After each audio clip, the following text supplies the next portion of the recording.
Buenos días, mis hermanos, les quiero dar la bienvenida a este culto de día domingo. Estamos muy contentos de poder compartir con ustedes este tiempo.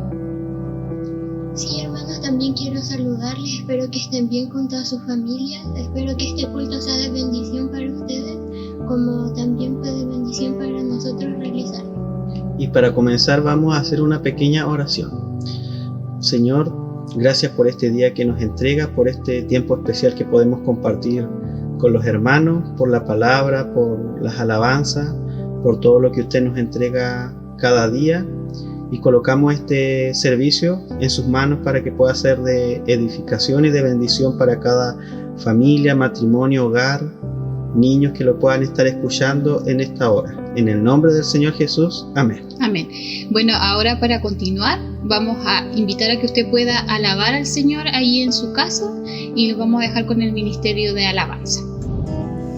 Vamos a cantar una canción más, hermanos, que se llama Tu pueblo dice gracias. Así que démosle gracias, Señor, por medio de esta canción.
No nos cansamos nunca de agradecer.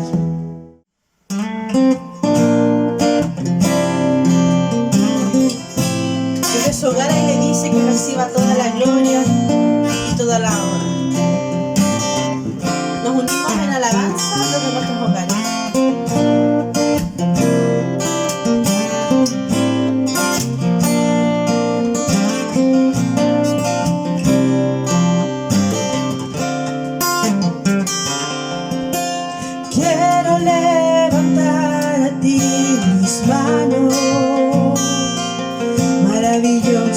Jesús, milagroso Señor. Llena este lugar de tu presencia, desde extender tu poder a los que estamos aquí. Creo en ti, Jesús,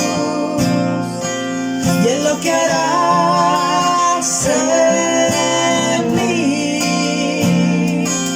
Yo creo en ti, Jesús, y en lo que harás en mí, en mí, en mí. Recibe toda la gloria, recibe toda la honra, precioso Hijo de Dios.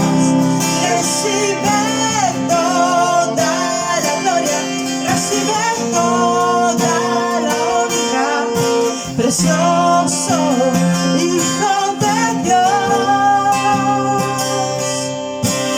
Quiero levantar a ti mis manos, maravilloso Jesús, milagroso Señor. Llena este lugar de tu presencia,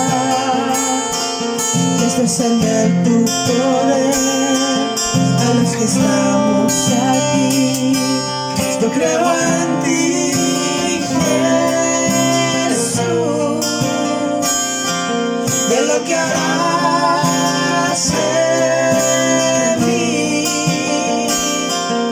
Creo en ti, Jesús, y en lo que harás en mí, en mí, en mí. Recibe toda la gloria, recibe toda la honra, precioso Hijo de Dios. Recibe toda la gloria, recibe toda la honra, precioso Hijo de Dios.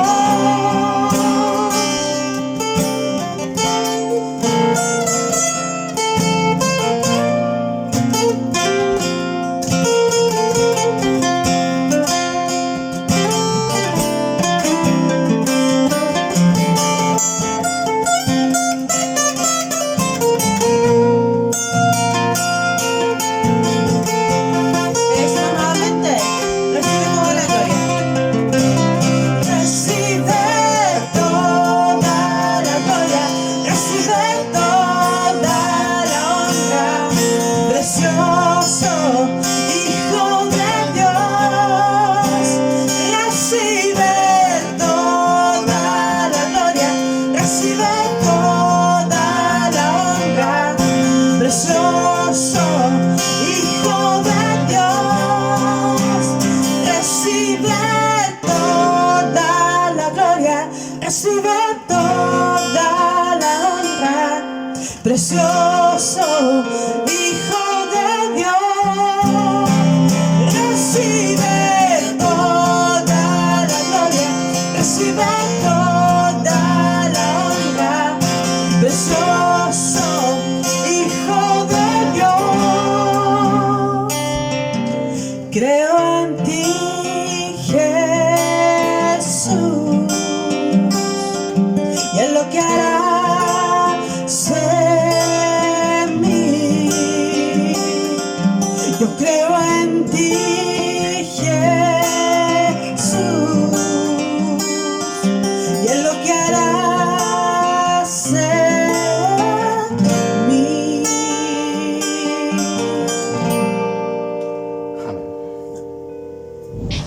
Bueno, hermanos, para continuar con este culto les voy a invitar que podamos orar, ya que ahora vamos a pasar a la parte más importante, que es la palabra que nos trae nuestro hermano. Así que incline su rostro y vamos a orar. Padre Santo, gracias te damos porque tú nos permites que podamos estudiar la palabra, Señor, que podamos predicar en este tiempo con libertad, Señor. Y queremos, Señor, que tú nos puedas ayudar a entender, a abrir nuestra mente y nuestro corazón para recibir esta palabra que tú traes para nosotros, que puedas bendecir a mi hermano que trae la palabra y que puedas bendecir a los hermanos que la van a recibir, a las personas que van a recibir este mensaje, y que sea gratificante y un bálsamo para la vida de ellos, Señor, y de nosotros también. Gracias por este tiempo, gracias por ser fiel con nosotros, y te pedimos que nos puedas seguir acompañando en este culto de adoración. En el nombre de tu Hijo amado Jesús. Amén. Bueno, hermanos, ahora voy a compartir con ustedes la carta a los Filipenses capítulo 3.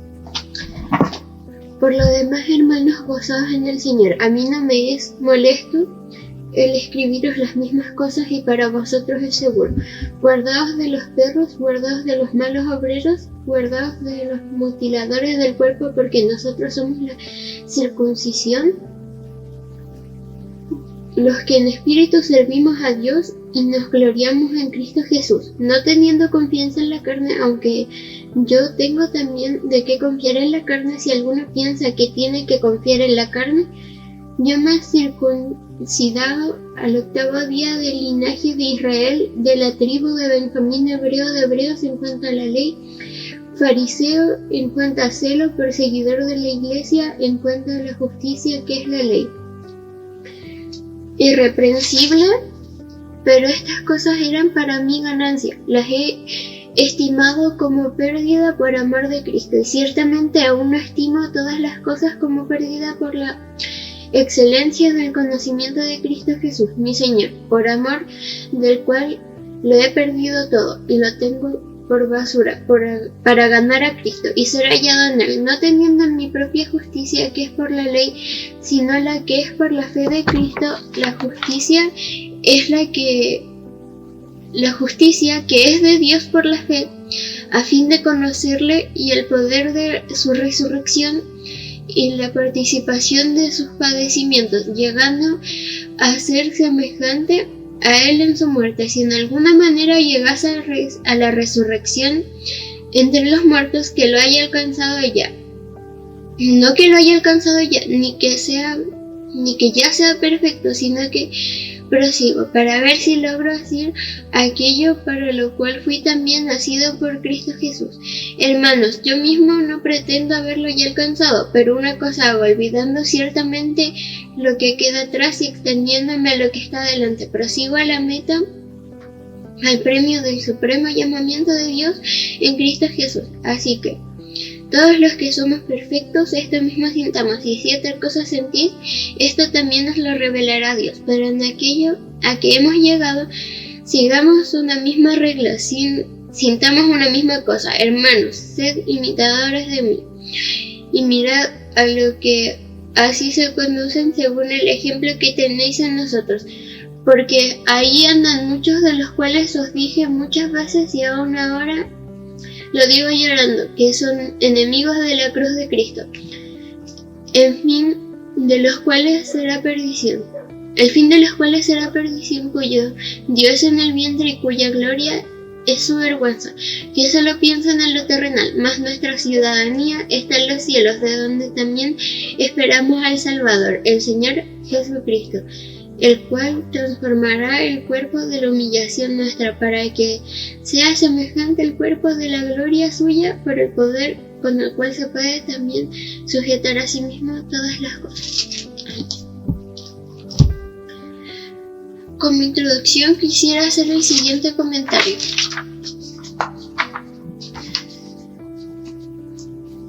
Demetrio de Falero, filósofo griego, escribió: cada uno revela su propia alma en sus cartas. En cualquier otro género se puede discernir el carácter del escritor, pero en ninguno tan claramente como en el epistolar.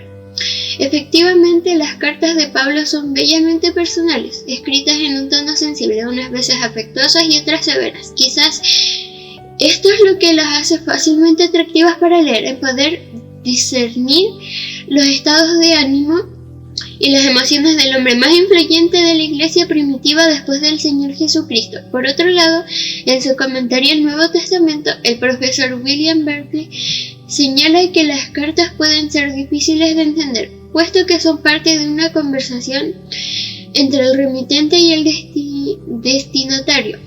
Por esto dice, leer una carta es como escuchar al lado de una conversación telefónica, por eso a veces nos es difícil entender las cartas de Pablo. Respecto a la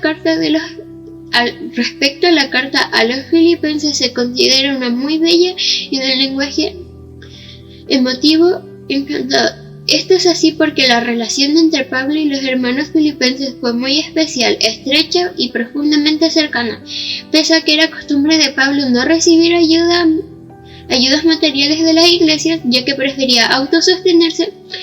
En el caso de los hermanos filipenses fue muy bien. En el caso de los hermanos filipenses enviaron regalos que fueron excepcionalmente muy bien recibidos de parte del apóstol. El trato era delicado, respetuoso y afectuoso. En este contexto y en general, la carta contiene reconocimiento de expresiones del amor, un llamado a la paz y unidad y una advertencia en contra de los falsos maestros. Por lo tanto, ahora pasamos a la palabra. Agradecemos entonces a Nachita su aporte como introducción a este mensaje y también a la carta a los hermanos filipenses. Yo voy a leer el versículo 1 para comenzar este mensaje. Por lo demás, hermanos, gozaos en el Señor. A mí no me es molesto el escribiros las mismas cosas y para vosotros es seguro. Aquí encontramos el recurso de la repetición, porque Pablo está diciendo que él le vuelve a escribir cosas sobre las cuales antes ya había enseñado o había hablado a los hermanos, pero ahora lo hace nuevamente y lo encuentra o él dice que es algo conveniente. El recurso de la repetición no es una ocurrencia del apóstol Pablo, sino que tiene una fundamentación bíblica en Deuteronomio 6, 6 y 7. Dice, y estas palabras que yo te mando hoy estarán sobre tu corazón y las repetirás a tus hijos, y hablarás de ella estando en tu casa y andando por el camino y al acostarte y cuando te levantes. Era la instrucción de parte de Dios al pueblo de Israel, principalmente para que los padres repitieran las leyes a los hijos, inculcándoselas y para que estos las pudieran aprender, pero en el contexto de iglesia es una dinámica muy similar en los espacios de formación, en los espacios de instrucción, de adoctrinamiento, donde necesitamos volver una y otra vez a las historias bíblicas, a las enseñanzas bíblicas, a los principios bíblicos, no solo una vez, sino reiteradas veces, principalmente por dos motivos. El primer motivo es porque eso nos ayuda a reforzar las verdades, a grabarlas en la memoria. Todo lo que participamos de escuelas bíblicas en nuestra infancia, nos conocemos las historias bíblicas, porque nos las explicaron una infinidad de veces y eso nos las permitió entender, interiorizar y que pudieran quedar en nuestras memorias. Es importante repetir para reforzar en este caso las verdades, los principios del Señor, de su palabra. Y el segundo motivo por el que es importante la repetición es porque nos permite ya ver en qué grado estamos cumpliendo esa palabra, en qué nivel la estamos llevando a la práctica, cuánto nos falta, cuánto hemos avanzado, nos permite ver nuestro avance de obediencia, de cumplimiento. Entonces es importante que volvamos a las mismas enseñanzas, es normal, es bíblico, porque eso nos permite evaluarnos a nosotros mismos, eso nos permite darnos cuenta si estamos verdaderamente cumpliendo la palabra del Señor.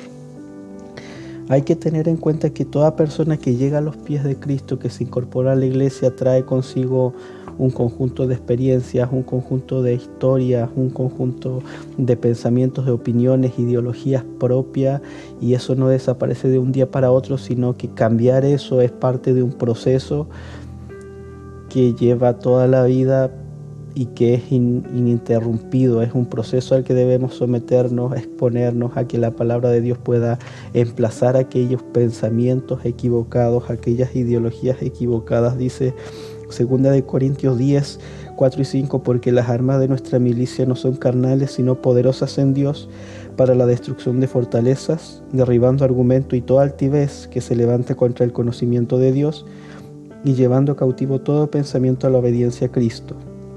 Entonces hay argumentos, hay pensamientos, hay fortalezas en la mente del ser humano que no desaparecen de un día para otro, que no desaparecen instantáneamente, sino que hay que reemplazarlas con los argumentos y los pensamientos de la palabra de Dios. Por eso necesitamos siempre estar repitiendo y volviendo a las mismas enseñanzas. Dice Efesios 4, 22 al 24, en cuanto a la pasada manera de vivir, despojados del viejo hombre, que está viciado conforme a los deseos engañosos, y renovados en el espíritu de vuestra mente, y vestidos del nuevo hombre, creado según Dios en la justicia y santidad de la verdad. También pasar del viejo al nuevo hombre no es un acto instantáneo, reflejo, sino que es un proceso en que nosotros necesitamos ir adoctrinando nuestra propia mente y nuestro propio corazón. Por eso es normal desarrollar estos procesos formativos dentro de la iglesia, que vayamos formando nuestra mente, nuestro carácter, y volver una y otra vez a las enseñanzas bíblicas es bíblico. Ese es el primer punto. El recurso de la repetición importante lo encontramos aquí en Pablo, lo entendemos y debemos aceptarlo como algo importante, como parte de la iglesia. El versículo 2, avanzamos al versículo 2 para no extenderme demasiado. Dice: guardaos de los perros, guardaos de los malos obreros, guardaos de los mutiladores del cuerpo. Aquí estoy con mis apuntes. Si yo tuviera que hacer un sermón únicamente basado en este versículo, le colocaría el siguiente título: perros, malos obreros y cosas que cortan. Ese título. Y voy a intentar darme a entender por qué. Primero que nada, hay consenso entre los comentaristas estudiosos de la Biblia de que en este versículo Pablo se está refiriendo no a tres grupos diferentes, porque encontramos tres calificativos diferentes. Entonces un lector incauto pudiera pensar que Pablo aquí se está refiriendo, por lo tanto, a tres grupos de personas a quienes está, acusando, pero en realidad es un solo y único grupo que se denominan los judaizantes. ¿Quiénes son los judaizantes? Voy a leerles un comentario del pastor John MacArthur en su introducción a la carta a los Gálatas. Él se refiere a los judaizantes y dice: ignorando el decreto explícito del Concilio de Jerusalén, esparcieron su enseñanza peligrosa de que los gentiles deben convertirse primero en prosélitos judíos y someterse a toda la ley mosaica antes de que pudieran convertirse en cristianos. En este sentido, uno de los principales requisitos que imponían a los gentiles era el de circuncidarse. Para el Evangelio, incluir requisitos humanos implicaba deformarlo y corromperlo. En relación a ello, Pablo expresa una maldición para todo aquel que enseñe otro evangelio diferente del que os hemos anunciado. Esa es una cita de Gálatas capítulo 1, versículo 8. Un evangelio diferente. Y era para Pablo lo que hacían estos judaizantes: promover un evangelio diferente al insistir en que los gentiles cristianos debían someterse a la circuncisión y con eso serían salvos. Otras versiones de la Biblia, como la Nueva Traducción Viviente, nos permite entender que aquí efectivamente hay un solo grupo acusado. Traduce este versículo de la siguiente manera: cuídense de esos perros, de esa gente que hace lo malo, esos mutiladores que les dicen que deben circuncidarse para ser salvos. O sea, es el mismo grupo con tres diferentes calificaciones. ¿Qué significan estas calificaciones? Perros, malos obreros, mutiladores. Eso es lo que quiero que podamos analizar en estos minutos. Y primero tenemos el calificativo de perros. Nunca ha sido algo positivo llamar a alguien con este tipo de calificativo, decirle a alguien perro, que parece un perro, no sé, lo que sea, no es positivo para nada, y tampoco en Pablo es un calificativo positivo. Al contrario, es despectivo la forma como Pablo se refiere a los judaizantes. Al llamarle perro, es un animal inferior al ser humano, con capacidades inferiores, que vive en un estado salvaje, que no tiene capacidad de razonar, o sea, para nada en comparación a la inteligencia y capacidad del ser humano. Entonces es una palabra bastante fuerte. Si ustedes lo piensan bien, Pablo, un líder, llamándole perro a otras personas que eran parte de una iglesia. Y esto me llama mucho la atención porque nos muestra cómo se debe utilizar la autoridad, el líder, el pastor, cuando hay un momento en que hay algo delicado y grave que confrontar, debe ponerse los pantalones y afrontarlo. Aquí Pablo está afrontando, él no está con nimiedades, él no está suavizando las cosas, sino que al contrario, o sea, es algo muy fuerte la forma como él se refiere a los judaizantes. Ustedes son perros, y es simplemente para partir la forma en que los va a acusar. Y los pastores líderes de la iglesia tienen esa misma responsabilidad de utilizar la autoridad. Cuando algo está mal, enfrentarlo, abordarlo, corregirlo, no siempre estar buscando la comodidad de las iglesias y de las familias que componen la iglesia, no siempre estar esforzándose por no alborotar, sino que cuando hay algo malo se debe enfrentar. Eso nos está enseñando aquí la actitud de Pablo, totalmente imitable para nosotros. Los pastores y líderes poseen autoridad, efectivamente una autoridad que debe ser respetada, pero tampoco es una autoridad indiscutible. Pueden cometer errores y los cometen, como todos los cometemos, pero sí tienen legítimamente una autoridad que la Biblia nos enseña, nos exhorta. Hebreos 13:17 dice: obedecer a vuestros pastores y sujetaos a ellos, porque ellos velan por vuestras almas, como quienes han de dar cuenta, para que lo hagan con alegría y no quejándose, porque esto no es provechoso. Entonces el pastor tiene una autoridad y la idea es que la pueda ejercer dentro de la iglesia, así como Pablo en este punto estamos viendo cómo él está ejerciendo muy duramente, pero efectivamente, lo más efectivamente posible, su autoridad. Ese es el calificativo de perros. Tenemos el segundo calificativo que dice malos obreros. Malos obreros. Se refiere a personas que no obran pensando en el beneficio de la iglesia, pero tampoco son personas que están abiertamente en contra de la iglesia. Aquí hay algo muy interesante. Por ejemplo, podemos pensar en una empresa, un empleado que se le califica como mal empleado, no necesariamente es porque él esté en contra de los objetivos de la empresa o abiertamente en oposición a la empresa. Es un trabajador de la empresa y él gana su sueldo por trabajar en la empresa, pero sin embargo es calificado como un mal empleado porque o es flojo, o saca la vuelta, o es bueno para conversar y pierde tiempo, o genera conflictos, o reclama, o no sigue orden, no sabe trabajar en equipo, etcétera, etcétera, etcétera. Hay una gran cantidad de situaciones, de actitudes, de cualidades por las cuales un trabajador puede ser calificado de forma negativa, pero no está abiertamente en contra de la empresa. Asimismo, aquí yo lo encuentro muy similar a estos, entre comillas, hermanos judaizantes, porque eran parte de la iglesia y no estaban abiertamente en contra de la iglesia y del evangelio, pero sí tenían actitudes que perjudicaban, y sus enseñanzas perjudicaban el cuerpo de Cristo.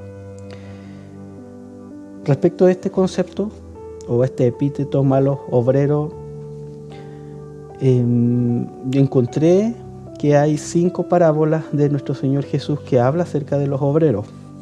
La parábola de los obreros de la viña de Mateo 20 del 1 al 16, la parábola de los labradores malvados de Mateo 21, 33 al 46, la parábola del siervo fiel y del siervo infiel de Mateo 24, 45 al 41 y la parábola de los talentos, la más conocida, de Mateo 25, 14 al 30.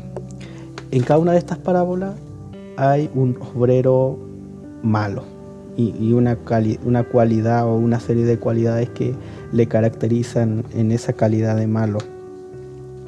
En la primera parábola de los obreros de la viña es un señor que empieza a contratar obreros para su viña y a uno los contrata muy temprano y a otros como a media tarde. Entonces al final del día a todos les paga lo que había acordado pagarles, y lo que había acordado pagarles era el salario de un día de trabajo, tanto a los que trabajaron la jornada completa como a los que trabajaron media y cuarto de jornada.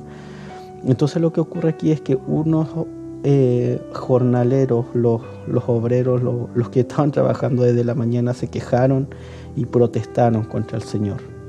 Y aquí hay un mal obrero, en el sentido de que es alguien contestatario, alguien que reclama, y dice el texto, que no tenemos tiempo para leerlo, que estos murmuraron contra el Señor. Entonces aquí tenemos la murmuración, la queja, es algo negativo, es algo que daña también a la iglesia. En segundo lugar tenemos la parábola de los labradores malvados. Aquí también hay un señor que se va de viaje y encarga su viña a unos labradores, y luego, pasado un tiempo, el Señor envía representantes suyos para que vayan a ver cómo está su viña, y los labradores muy perversamente golpean y dañan a estos representantes. Finalmente el Señor envía a su propio hijo pensando que lo respetarán por ser su hijo, pero al contrario, los labradores toman al hijo y lo acribillan. Esto es idénticamente el Señor Jesús refiriéndose a lo que los fariseos iban a hacer con él. Pero aquí tenemos la crueldad, el egoísmo, el orgullo, el apropiarse de lo que no es suyo, como cualidades de otro tipo de obrero malo. En tercer lugar, tenemos la parábola del siervo fiel y del siervo infiel. Aquí el Señor encarga su hacienda a un obrero que en vez de cuidarla y de ser responsable, comienza a maltratar a sus consiervos, comienza a despilfarrar y a emborracharse, dice la breve parábola. Y aquí tenemos otra cualidad negativa de un obrero malo, que es la irresponsabilidad, que es el abuso de la autoridad. En cuarto lugar está la parábola, como yo le decía, más conocida, la parábola de los talentos. Un señor que sale de viaje y entrega los talentos a 3 obreros, de los cuales 2 hacen un buen trabajo con ese talento, con ese dinero, lo multiplican, pero hay un tercer obrero que lo esconde, y cuando regresa el Señor le entrega el mismo talento que él le había dejado, le había encargado. Entonces aquí la actitud negativa no es tanto la crueldad, no es tanto el despilfarro, no es el abuso de poder, sino que es la negligencia, la pereza, la comodidad, la pasividad. Pero en cada una de estas parábolas se nos va revelando el perfil de un mal obrero. Y me lo recuerda porque aquí Pablo se refiere a los judaizantes como malos obreros, que no obraban pensando en el bienestar de la iglesia. Y ellos reunían cualidades negativas. Eran personas orgullosas, eran personas que se promovían a sí mismas, eran personas egoístas, imponiendo condiciones que les había ocurrido a ellos, que debían cumplir otros hermanos para, entre comillas, ser salvos. Malos obreros. Ese es el segundo calificativo. El tercer calificativo, que es el que más me llamó la atención, es el calificativo de mutiladores del cuerpo. O sea, estos judaizantes Pablo les llama perros, después les llama malos obreros, y en tercer lugar le llama mutiladores del cuerpo. Y aquí nos vamos a detener unos minutos.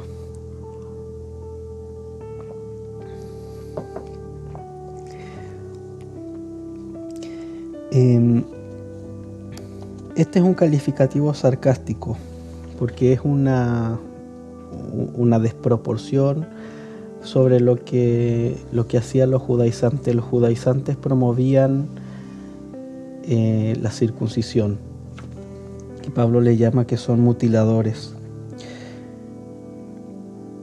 La palabra, aquí hay dos conceptos. Primero, circuncidar. Circuncidar es cortar pero se refiere a ¿qué es circuncidar? Es un corte quirúrgico, es un procedimiento quirúrgico de un corte delicado, de un corte fino en parte de los genitales externos masculinos. Pero mutilar es una cosa diferente. De hecho, yo lo busqué en el diccionario de la RAE, de la Real Academia Española. Dice: cortar o cercenar una parte del cuerpo, y más particularmente del cuerpo viviente. Cortar o quitar una parte o porción de algo que de suyo debiera tenerlo.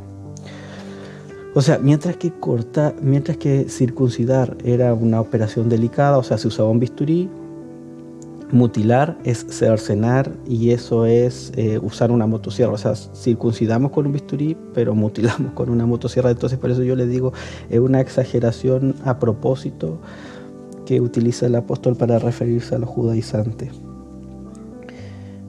Encontré una versión de la Biblia, la Reina Valera de 1569, que traduce este calificativo de otra forma, que lo voy a leer. Esta versión, Reina Valera antigua de 1569, traduce: guardaos de los perros, guardaos de los malos obreros y guardaos del cortamiento. O sea, en vez de decir guardaos de los mutiladores del cuerpo, guardaos del cortamiento. Y es más gráfico, o sea, cortamiento, los que andan cercenando, los que andan cortándose, no sé, es como una serie de ideas irónicas para pensar aquí cómo Pablo se está refiriendo a los judaizantes. Aquí también hay un juego de palabras en el idioma griego original de este pasaje, algo que se llama en gramática paronomasia. La paronomasia es un juego con dos palabras que suenan similar pero que tienen significados diferentes.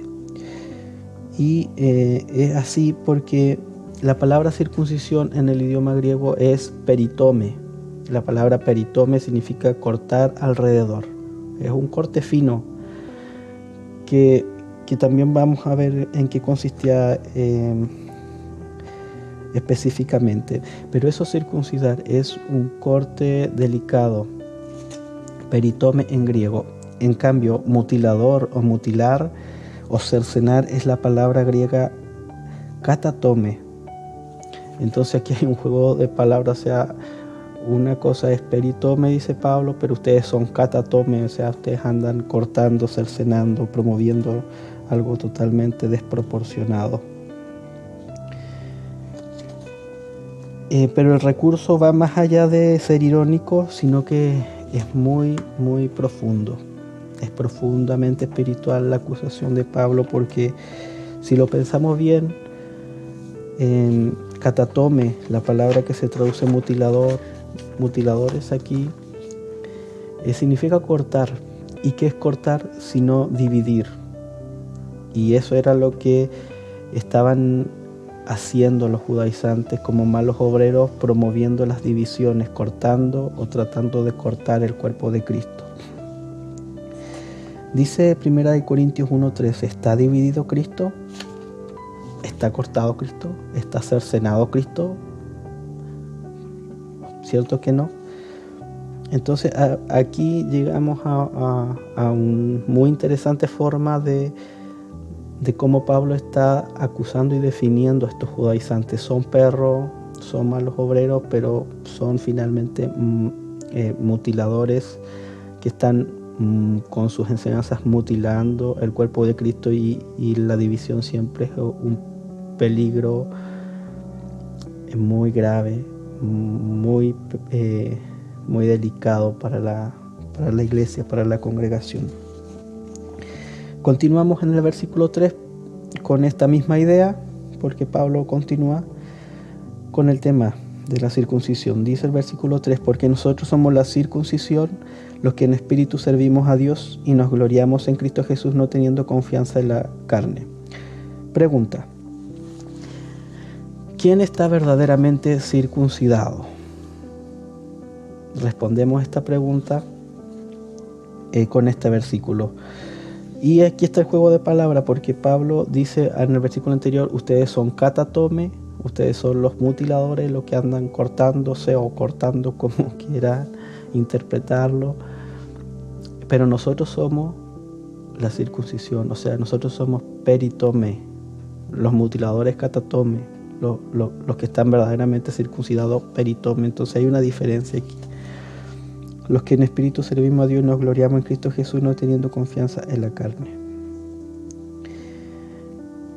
Siempre es importante ofrecer claridad respecto a los términos bíblicos, y la circuncisión es un tema muy importante. ¿Saben por qué es importante? Porque es un tema que aparece desde el Antiguo al Nuevo Testamento, y hasta los días de hoy también sigue vigente la circuncisión como un ritual. Era el estandarte de la intransigencia de los judaizantes, o sea, todo. Aquí voy a citar a Hechos 15:1. Entonces algunos que venían de Judea enseñaban a los hermanos: si no os circuncidáis conforme al rito de Moisés, no podéis ser salvos. Eso era el punto neurálgico de la predicación de los judaizantes. Tienes que, aparte de creer en el Señor Jesús, someterte a la circuncisión, y entonces en ese momento puedes ser salvo. Y esto era también lo que le molestaba mucho al apóstol Pablo, tanto que él en la carta a los Gálatas se dedica a embestir teológica y lógicamente con argumentos a estos judaizantes, y esta enseñanza que para él era una gran perversión del evangelio y un daño para la iglesia del Señor. En relación a la circuncisión, voy a precisar dos cosas.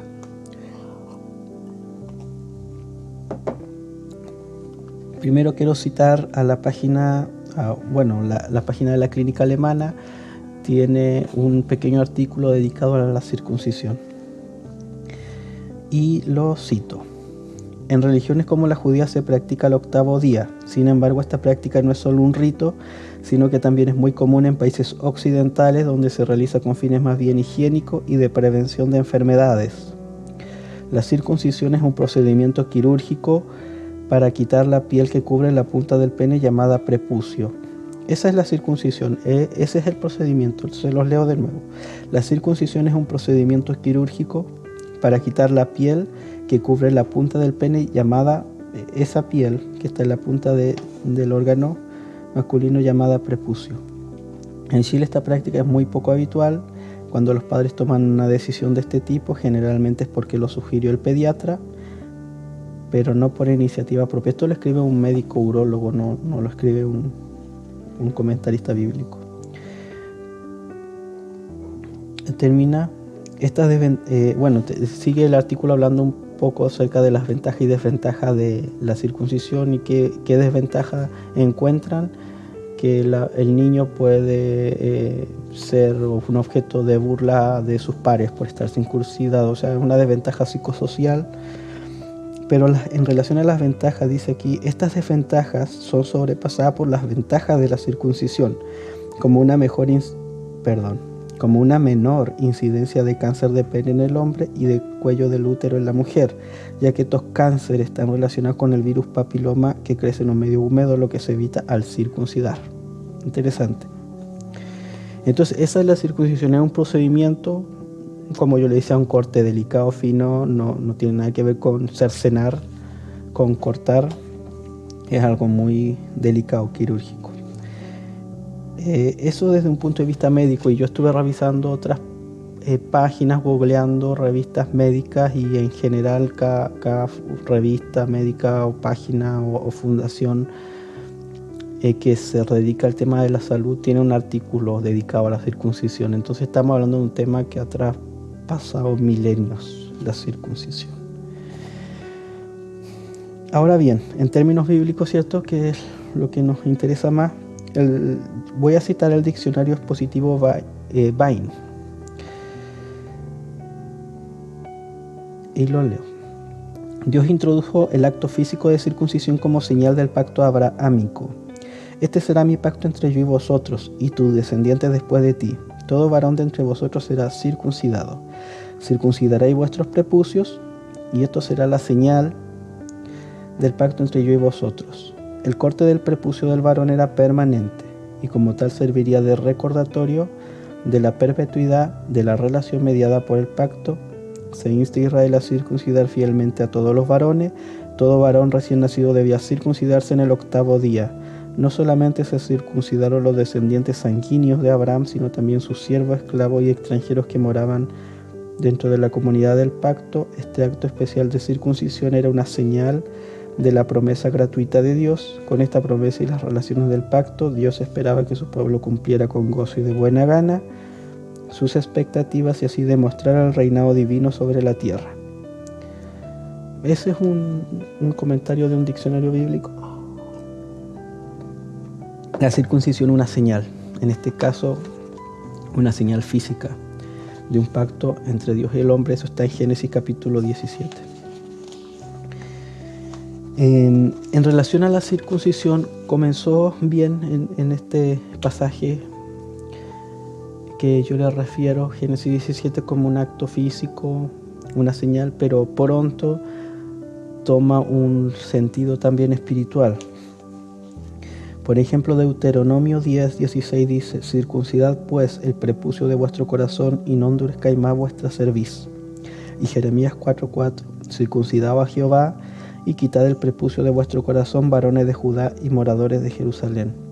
O sea, no solo ya en la Biblia vamos a encontrar que el mensaje era el mandato estricto de circuncidarse físicamente, sino comienza a aparecer la circuncisión espiritual. Y es la que Pablo aquí se refiere, por eso él dice: nosotros somos la verdadera circuncisión. O sea, él era circuncidado físico, pero él no dice yo soy la verdadera circuncisión, sino nosotros, refiriéndose a la iglesia de Cristo, en que había tanto judíos como gentiles no circuncidados físicamente, pero sí eran circuncidados espiritualmente.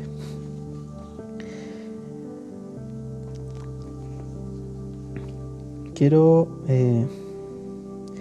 leerlo en otras versiones, el mismo versículo, en la versión Dios habla hoy. Dice: porque los verdaderos circuncidados somos nosotros, los que adoramos a Dios movidos por su Espíritu y nos gloriamos de ser de Cristo Jesús. Porque los verdaderos circuncidados somos nosotros. Es una traducción alternativa. También en Palabra de Dios para toda otra versión de la Biblia dice: nosotros somos los que estamos verdaderamente circuncidados. Y en otra versión, que es la Biblia versión española, nosotros somos los auténticos circuncidados. Entonces Pablo aquí está haciendo está contradiciendo a los judaizantes, que ellos pensaban que los gentiles no eran circuncidados porque no lo eran físicamente, pero ellos experimentaban una circuncisión espiritual. Avanzamos. Así como la circuncisión física tenía una marca física permanente, de por vida en la zona genital masculina, externa, también la circuncisión espiritual tiene 3 marcas. Yo digo que tiene 3 marcas porque es lo que dice el versículo. Dice, porque nosotros somos la circuncisión. 1, los que servimos los que en espíritu servimos a Dios. 2, nos gloriamos en Cristo Jesús. Y 3, no teniendo confianza en la carne. Con esto cerramos el mensaje con referirme a estas 3 marcas de la circuncisión espiritual.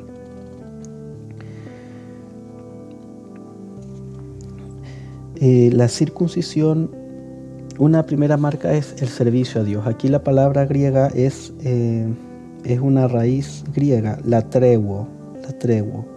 De ahí viene la palabra servimos y se refiere al servicio que, por ejemplo, realizaban los sacerdotes en el templo. O sea, se refiere a ministrar a Dios, a rendir culto a Dios, a servir a Dios en el templo. Tiene esa connotación. Por eso otras versiones que yo consulté, en vez de decir servimos a Dios en espíritu, dice adoramos a Dios en espíritu. Tiene esa connotación de adoración, de lo espiritual, de la ministración.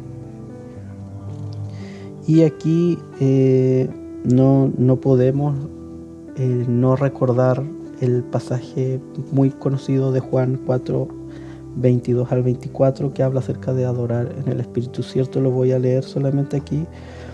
Juan 4, 23 y 24, más la hora viene y ahora es cuando los verdaderos adoradores adorarán al Padre en espíritu y en verdad, porque también el Padre tales adoradores busca que le adoren. Dios es espíritu y los que le adoran en espíritu y en verdad es necesario que adoren.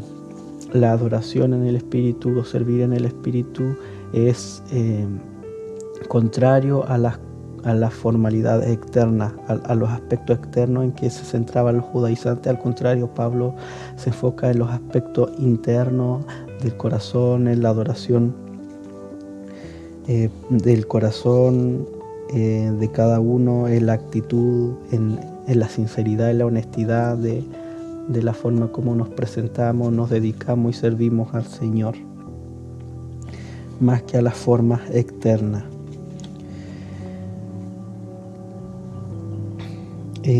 Bueno, los judaizantes, cierto, desaparecieron muchos siglos atrás, pero la tentación persiste.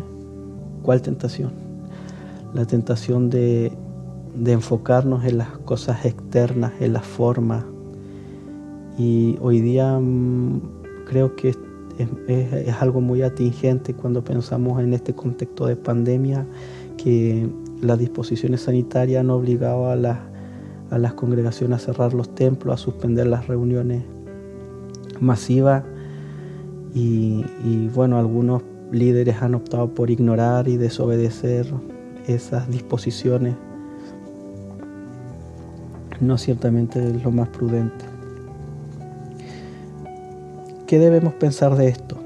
¿El hecho de que no podamos reunirnos como iglesia significa que no podemos servir a Dios? ¿Se puede adorar a Dios en espíritu en la casa, en el contexto familiar? Esas son preguntas que quiero dejarle, porque estamos en una situación que ya no nos... O sea, la iglesia está en cierta forma despojada de su principal espacio de reunión, pero ¿eso significa que no podemos adorar a Dios? ¿Qué nos dice este pasaje? Servir a Dios en espíritu. Necesitamos y de forma indispensable la reunión del templo. Quizá es una forma que el Señor nos está llamando, nos está incentivando a que podamos mejorar en nuestra adoración privada, en nuestro servicio y dedicación personal y privados a Dios, que lo necesitamos mejorar y cultivar verdaderamente. Necesitamos las reuniones, cierto, congregacionales, pero lo importante es lo interno, es cómo cada uno de nosotros puede estar frente a Dios, cómo está nuestra adoración interna, cómo está nuestra adoración personal. Eso se refiere a servir a Dios en espíritu. Yo creo que es un asunto para reflexionar en cada uno de nosotros, qué ha significado el hecho de ya tener que estar confinados. El hecho de que estemos confinados nos ha conducido a estar más cerca del Señor, a disponer de mejores tiempos de intimidad con el Señor. Una pregunta para mí, para todos. Finalmente aquí, cerrando esta reflexión, si bien la pandemia ha obligado a readecuar la metodología de la iglesia, las formas de trabajo me refiero, ¿cierto? Con todo esto, lo digital, lo tecnológico, las plataformas digitales, tal vez también es tiempo de empezar a considerar cómo retomar el trabajo presencial en la medida que se mantenga dentro de lo que dictan las disposiciones sanitarias.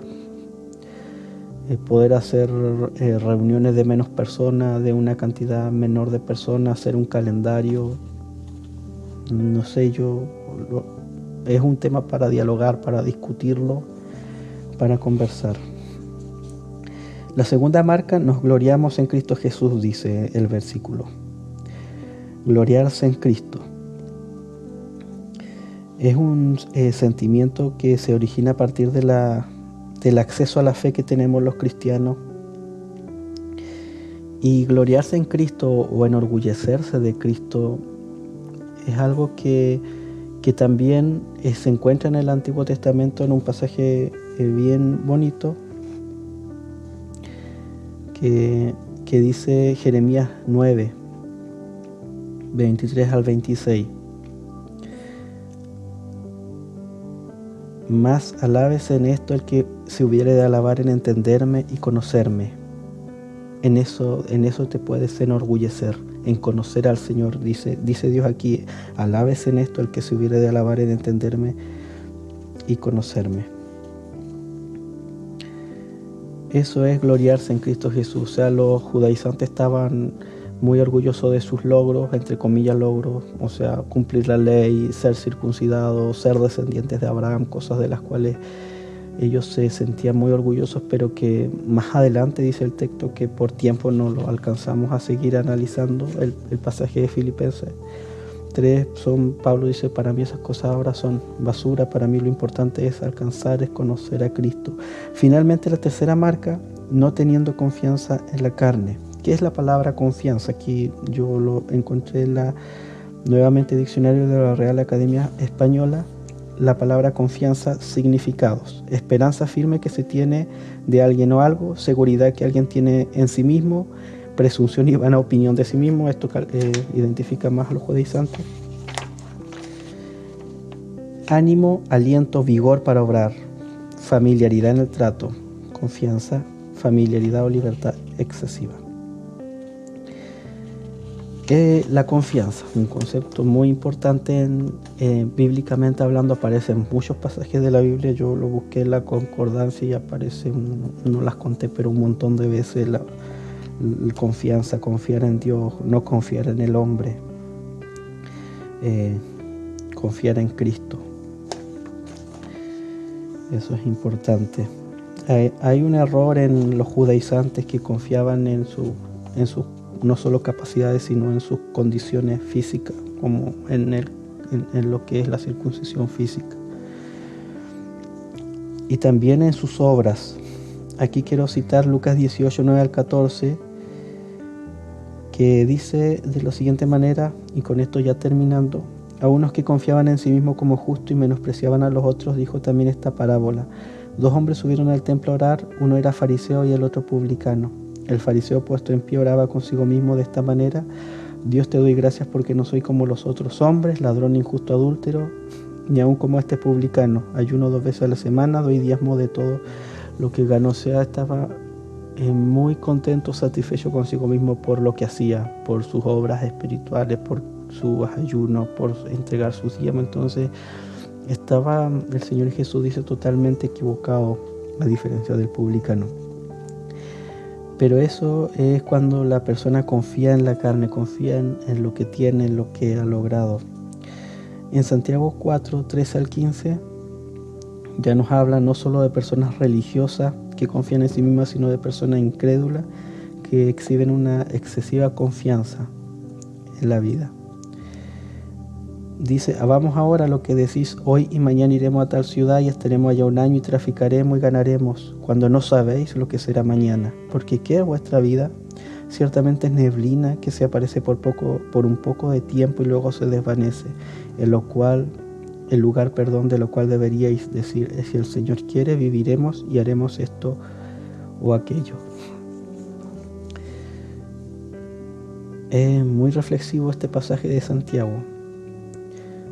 Planificamos cosas, o sea, la gente incrédula planifica cosas para el próximo mes, para el próximo año, ni siquiera saben si van a estar vivos. Tal vanidad y arrogancia del ser humano que como cristianos Dios nos pueda librar de eso, ¿cierto?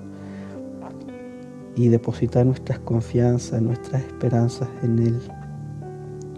Este pasaje de Santiago, una mirada a la fragilidad humana, la imposibilidad del hombre de controlar muchas situaciones de su vida y las limitaciones que experimenta a diario.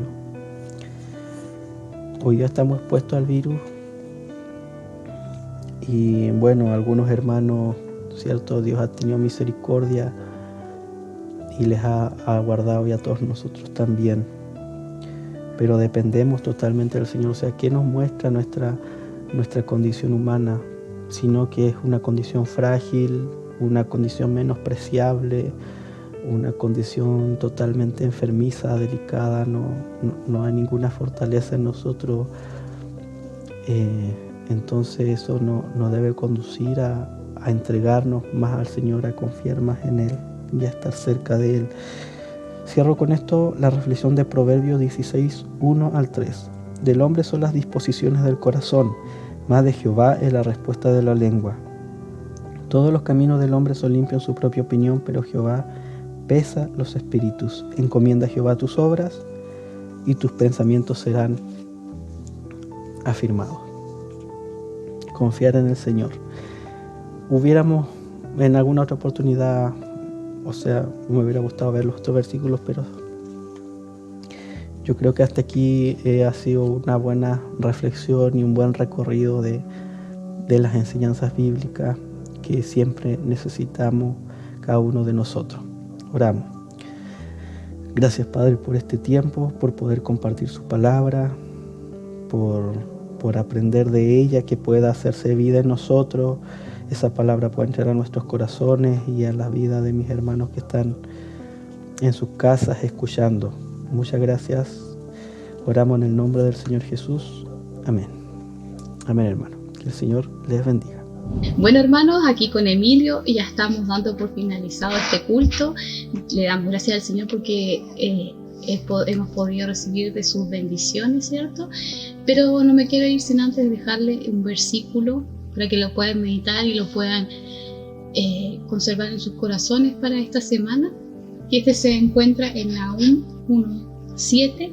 Dice: bueno es el Señor, es refugio en el día de la angustia y protector de los que en Él confían. Que nosotros en este tiempo difícil podamos seguir confiando en el Señor, que cuando sintamos debilidad o estamos en tiempo de angustia, tengamos miedo, podamos aferrarnos a su presencia, podamos correr a sus brazos y buscar refugio en el Señor, que Él siempre tiene palabras de aliento para nosotros. Todas las cosas malas van a pasar, el Señor va a permanecer para siempre, ¿cierto? Todas las cosas de este mundo y todas las cosas malas no son nada para el Señor. Solamente tenemos que tener fe y esperanza que las cosas van a solucionarse y que el Señor también pueda poner en nosotros esa alegría y ese gozo que solo viene de Él. Que tengan una muy linda semana y nos vemos. Adiós. Adiós.